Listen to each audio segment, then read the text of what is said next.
24 सालों से आपका वीएनएम से रिश्ता, और वीएनएम में जितने भी न्यूज़ प्रेजेंटर हैं उनका भी कई सालों का रिश्ता है।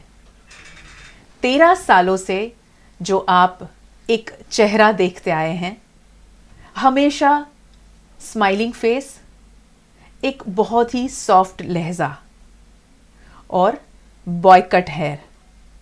शायद आपको पता चल ही गया होगा मैं किस न्यूज़ प्रेजेंटर की बात कर रही हूँ। जी हाँ, रंजना दवे। हमेशा हंसता हुआ चेहरा, हालांकि कोई सीरियस न्यूज़ है तभी भी उनको कंट्रोल करना पड़े कि हंसना नहीं है। रंजना, कैसा रहा अनुभव इन 13 सालों का? काफ़ी कुछ बहुत ही पॉजिटिव और बहुत ही अच्छा।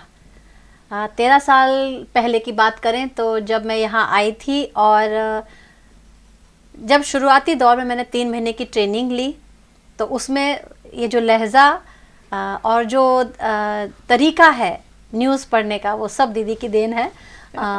सॉरी, मैं दीदी ही बोलती हूँ, मैं मैम कभी नहीं बोलती।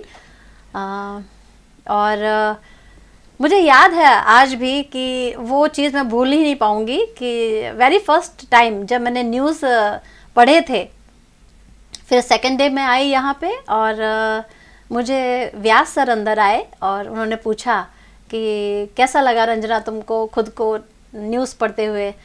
तो मैंने बोला सर अच्छा था। और बोले कि घर वालों का क्या अनुभव रहा? तो मैंने बोला कि वो भी खुश थे, हैप्पी।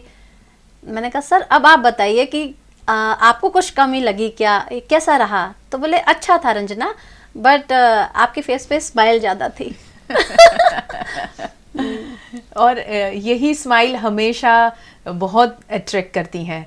हमेशा लोग कहते हैं कि आपके जो न्यूज़ पढ़ने का तरीका है वो, यानी मैं रंजना की बात कर रही हूँ, वो बहुत अलग है, बहुत स्मूथिंग है। हमेशा रंजना बहुत आसानी से, बहुत आराम से हर बात को बता देती हैं। जी। तो रंजना, जब ट्रेनिंग ख़त्म हुई, पहला दिन का तो आपने जिक्र किया कि पहला दिन कैसा था। जी। कैमरे के पीछे की बात की मैंने जिक्र किया कि कैमरे के पीछे की कुछ बातें आज हम जानना चाहेंगे। हाँ। तो जब आप एंकर करती हैं, वॉइस ओवर करती हैं, तो कोई ऐसी घटना जो आपको बहुत आज भी वो दिन याद दिला देती हो? हाँ जी दीदी, ऐसा होता है ना कि कुछ भी नेगेटिव न्यूज़ आती थी पहले जैसे, तो वहाँ पे हम रुक जाते थे। एकदम से दिल को हर्ट करता है। और वो जब हम वीओ करने जाते हैं तो काफ़ी हम्बल्स बीच में आते हैं, हम नहीं बोल पाते वो चीज़ें, और क्योंकि वो दिमागी तौर पे हम वीक हो जाते हैं। फिर धीरे धीरे उस पे पकड़ आई, और न्यूज़ में भी काफ़ी वेरिएशंस हैं। पहले आप ये जानिए कि पहले के दिनों में महीने 2-3 महीने में एक बार एक न्यूज़ नेगेटिव आती थी इस प्रकार की कि किसी ने सुसाइड किया। लेकिन अब के दिनों में हम देख रहे हैं कि यंगस्टर्स ज़्यादा करते हैं।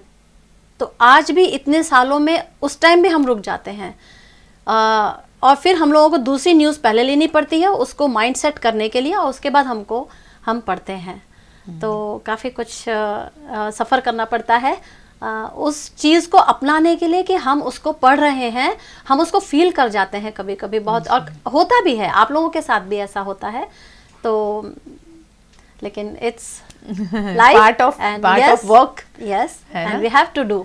जी, एक्चुअली ऐसा होता है कि एक पत्रकार हैं, एक न्यूज़ प्रेजेंटर हैं, उनको अपनी भावनाओं पे हमेशा काबू करना होता है, मगर उसके बाद अगर हम देखें तो आखिरकार हम भी इंसान हैं, हम भी ह्यूमन बीइंग हैं, तो हमें भी तकलीफ़ तो होती है।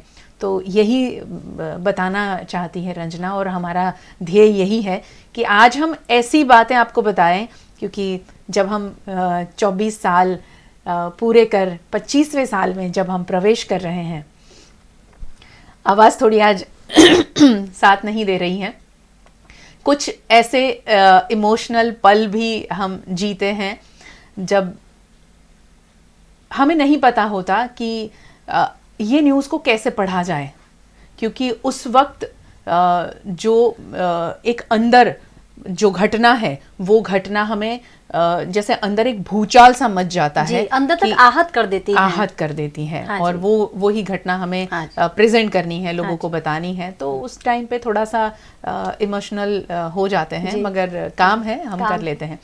रंजना, जैसे आपने कहा कि वॉइस ओवर करते हैं, न्यूज़ हम एंकर करते हैं, तो एक वक्त था जब बिना प्रॉम्प्टर हम पढ़ते थे। हाँ जी। तो उस वक्त 1 पैरा जो हमारा इंट्रो है, हाँ, उसे याद रखकर हमें बोलना होता था। हाँ जी। तो कितनी तकलीफ होती थी या कितना आसान था? तकलीफ में तो ये बताती हूँ कि उसमें तो ऐसा रहता है कि उस न्यूज़ को पहले आके हमको गो थ्रू करना होता है जी, और उसके बाद उसमें हमको मतलब ये समझिए कि उसमें डूब जाना होता है उस न्यूज़ में, तो हम वो एक्सप्रेशंस एंड वो हाव भाव हम ला सकते हैं, और वो लहजा जो आप बोलते हैं उसमें हम आपको फुल टू दे सकते हैं। तो ऐसा रहता है दीदी। तो पहला पैराग्राफ जो याद करने वाली बात थी, हाँ जी। वो यानी रट्टा मारते थे या समझ लेते थे? क्या था? पहले काफी तकलीफ होती थी, तो रट्टा मारने की कोशिश करते थे, तो किसी में सफल हो गए, कोई जैसे कि छोटी सी न्यूज़ हो गई तो वो तो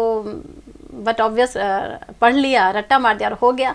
लेकिन जो बड़ी न्यूज़ होती हैं तो उसमें काफ़ी तकलीफ होती है, और लेकिन तकलीफ तो अब तो यूज टू हो गए हैं, लेकिन पहले ऐसा होता था कि हमको उस न्यूज़ में खो जाना पड़ता था, तो हमको काफ़ी समय भी लगता था शूट करने में, ऐसा काफी समय लगता था। यानी कि टेक होते थे। आप जो न्यूज़ देखते हैं उसमें सब कुछ सही नजर आता है, मगर वो कैमरे के पीछे क्या हुआ है, ये न्यूज़ बनते वक्त क्या हुआ है, वो सारी बातें बड़ी मज़ेदार होती हैं, और इसीलिए आज हम ये बातें कर रहे हैं। अब रंजना को, जैसे मैंने कहा कि रंजना दवे 13 साल से VNM से जुड़ी हुई हैं, तो रंजना दवे जब 13 साल पहले जब न्यूज़ पढ़ती थी, उनके लुक में क्या बदलाव था, उस वक्त क्या था, अभी क्या बदलाव है, लहजे में क्या फ़र्क आया है, वो देखते हैं कि तब 13 साल पहले रंजना ने न्यूज़ पढ़ी थी, वो एक वीडियो देखते हैं। करालीबाग स्थित सोसाइटीज के निवासियों द्वारा मुख्यमंत्री आवास योजना का विरोध किया गया।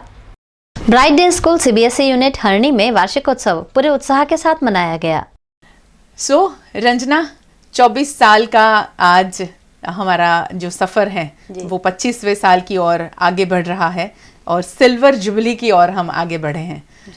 आपको तो शुभकामनाएं। पूरी हमारी जो टीम है, यूं कहेंगे ये परिवार है, तो क्या कहोगे दर्शकों को? ये परिवार हमारा पॉजिटिव ओरा से भरा हुआ और पॉजिटिव लोगों से भरा हुआ आप सभी को शुक्रिया अदा करता है, और आप लोगों का साथ ऐसे ही चाहता है। आप लोग ऐसा ही प्यार हमें देते रहें और विश्वास करते रहें। और रंजना की ये बड़ी प्यारी सी मुस्कुराहट हर रोज आप देखते रहें, वो मैं भी कामना करती हूँ कि आप हमेशा जो ये 13 सालों का सफर है और आगे बढ़ता रहे हमारे साथ।